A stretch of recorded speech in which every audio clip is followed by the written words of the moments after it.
Hello guys, this is San Ahmed Faisal and welcome back to my other video. আজকের ভিডিওটি আমি আপনাদের কাছে মূলত নিয়ে এসেছি রাস্তার জ্যাম নিয়ে। এই জ্যামটা বেঁধেছে মূলত কাপ্তাই রাস্তার মাথা টু নতুন রাস্তার মাথা অর্থাৎ কুয়েশ।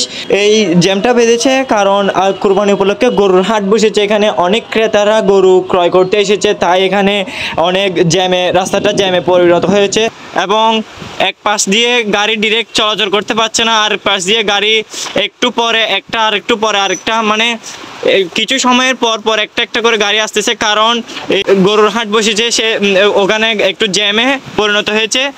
এখন আমি আপনাদেরকে এই ভিউটা দেখানোর পর আমি এখন নিচে যাব। পাশাপাশি এখন দেখতেছেন বৃষ্টি পড়তেছে, আমরা বৃষ্টি থামলে নিচে নেমে আপনাদেরকে একটু ভিউগুলো দেখাবো। কাপ্তাই রুটে নতুন রাস্তার মোড়ে কীরকম জ্যামটা হয়েছে এবং গরুর হাটের কারণে জ্যামটা হয়েছে তা আমি আপনাদেরকে দেখাবো।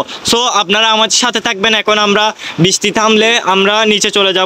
তো আমরা এখন বৃষ্টির কারণে ভিডিওটা এখানে স্কিপ করে দিচ্ছি, এরপর আমরা বৃষ্টি থামলে নিচে চলে যাব। সো আপনাদের সাথে দেখা হবে নিচে।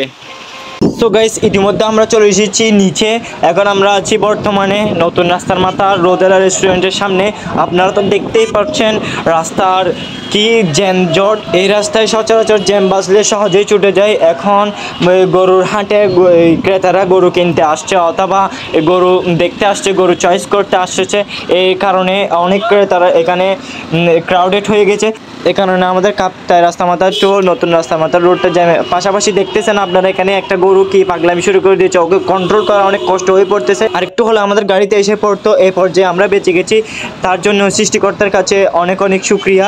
আমরা এত কষ্ট করে অনেক রিস্ক নিয়ে জীবনের ঝুঁকি নিয়ে আমরা এই ভিডিওগুলো আপনাদের কাছে পৌঁছে দিচ্ছি, তারপরও আপনারা আমাদের ভিডিওতে কোনো লাইক এবং কমেন্ট করেন না। এই কারণে আমরা অনেক দুঃখ প্রকাশ করছি।